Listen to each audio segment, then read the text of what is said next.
The question is, what is difference between two-wire transmitter and four-wire transmitter? The answer is, in two-wire transmitter, power supply is provided through two wire and signal also returned through same two wire.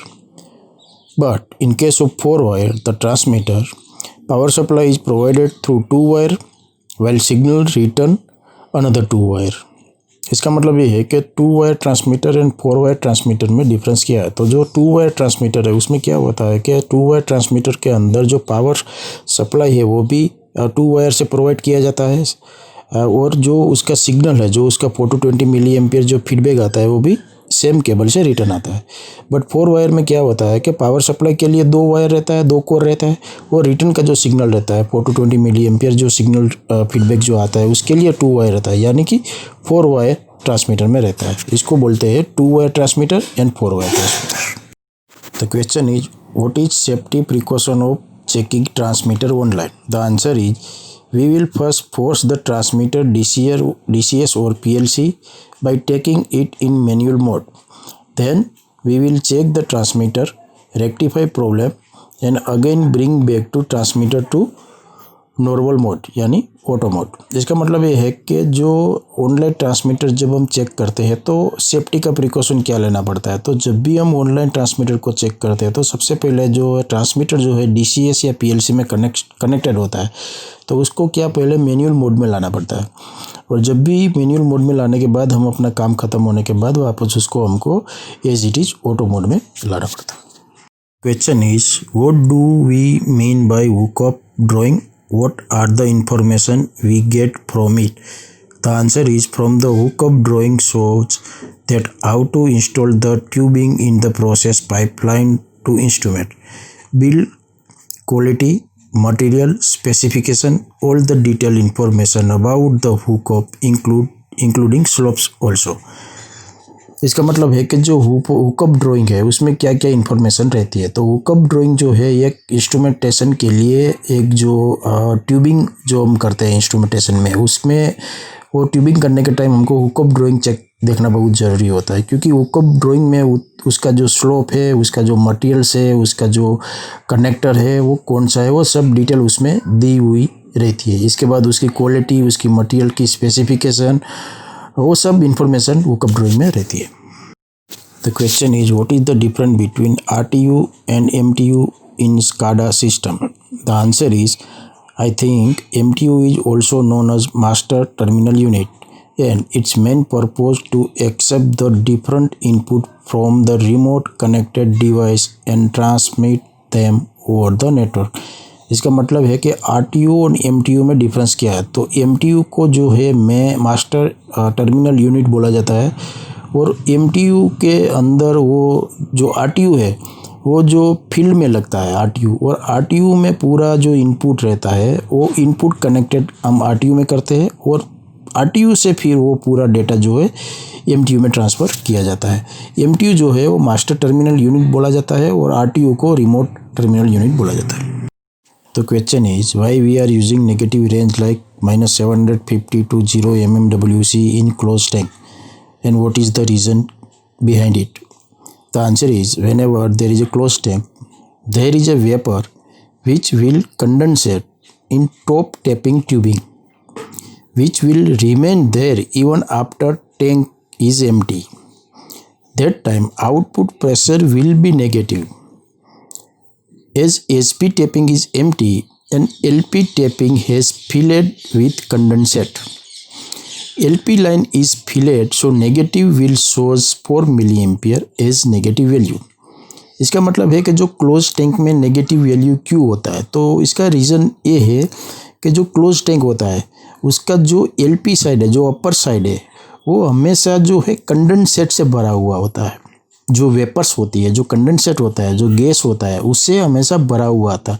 अगर वो tank खाली भी है तो भी वो उसका जो LP साइड है, जो ऊपर का स्टेपिंग है, वो भरा हुआ होता है। उसका जो ट्यूबिंग है, इम्पल्स ट्यूबिंग, वो कोई वेपर से वो भरा रहता है। इसकी वजह से वो जो वेपर का प्रेशर है वो क्या करता है, और ट्रांसमीटर को हीट करता है, वो ट्रांसमीटर में वो नेगेटिव प्रेशर बताता है। इवन टैंक खाली भी रहता है, HP टैपिंग एम्प्टी है, फिर भी जो है नेगेटिव टैपिंग साइड हमको कुछ वैल्यू दिखता है। इसकी वजह से हम क्या करते हैं कि वो नेगेटिव साइड जो है उसको हम 4 जो उसका मिली एम्पियर है उसको हम सेट करते हैं कैलिब्रेशन करने के टाइम, ताकि वो उसका जो रेंज है उसको हम सेट कर सकें। The question is, why use 250 ohms resistor during hart type instrument calibration with hart protocol in detail? The answer is, while using a communicator, it's need 250 ohms in between the transmitter and power supply. The communicator inject high frequency in loop for communicating purpose. In power supply using low pass filter. Low pass filter allow only low frequency. High frequency it will block. That is why in between 250 ohms we need. Otherwise it will block the high frequency, and high frequency block it cannot communicate with transmitter with 1 to 5 VDC. The question is, what is different between transmitter and transducer? The answer is, the transmitter is measure physical process variable, while transducer convert one form into another form.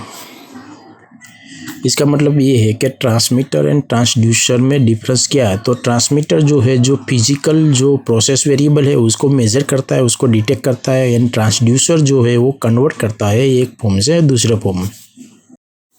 The question is, what is the use of glycol filling in seal port और condensate port in instrument impulse tubing?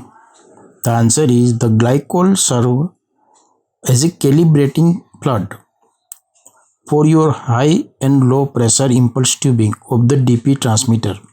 In this way, since glycol has a high boiling point and does not evaporate easily, the calibration of your DP transmitter remains the same as long as the level of glycol, the wet lag compensating flood, does not change. This service also protect your transmitter electronic from high temperature, since heat will be dissipated along the way on the impulse tubing before reaching your transmitter. इसका मतलब है कि जो transmitter में हम लोग जो seal लगाते हैं, जो पोर्ट लगाते हैं, तो उसके अंदर ग्लाइकोल जो है फिल करते हैं। वो क्यों करते हैं इम्पल्स ट्यूबिंग के अंदर?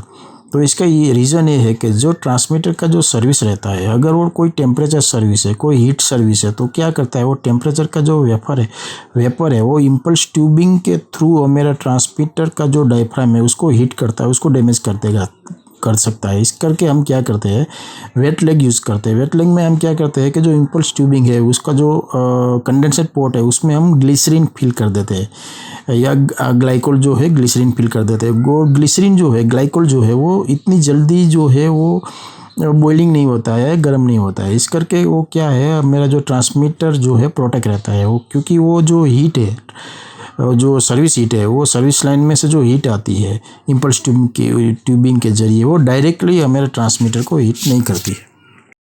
The question is, what are the type of thermocouple? The answer is, there are 8 type of thermocouple mostly widely use in our industries, name it JKTERSBN।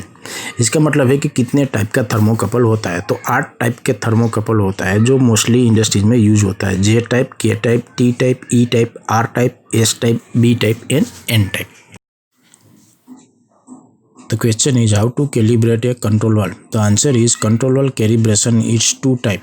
Number 1, stroke calibration, and second, I2P converter calibration.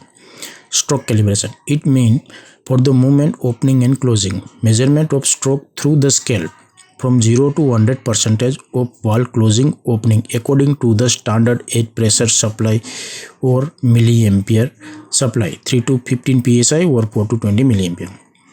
Number 2, I2P converter calibration. It has comparatively simple one, but it can be done in 2 ways. Number 1, simulate to the 4 to 20 milliampere as input, check the output from the I2P.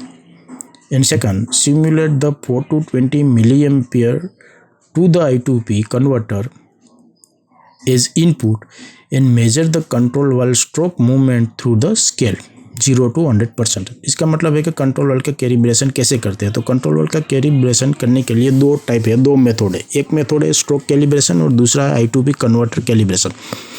तो जो stroke method है उसमें क्या होता है कि जब भी हम एयर सप्लाई अप्लाई करते हैं तो वो स्ट्रोक जो है या तो 4 to 20 मिली एम्पियर से हम जब उसको सिमुलेट करते हैं तो हम देखते हैं कि उसका जो स्केल है उसमें उसका स्ट्रोक में स्केलिंग देखते हैं कि वो 100% ओपनिंग हो रहा है या नहीं हो रहा है। और दूसरा जो है I2P कन्वर्टर कैलिब्रेशन है। I2P कन्वर्टर कैलिब्रेशन में 2 मेथड है। एक क्या करते हैं हम 4 to 20 मिली एम्पियर सिमुलेट करते हैं और उसका जो आउटपुट जो है हम I2P कन्वर्टर से चेक करते हैं, और दूसरा जो है हम 4 to 20 मिली एम्पियर I2P से देते हैं और उसका जो आउटपुट है हम वो जो मेजरमेंट है जो वो कंट्रोल वाल्व का जो स्ट्रोक का जो मूवमेंट है जो उसका स्केलिंग है 0 to 100% वहाँ से चेक करते हैं।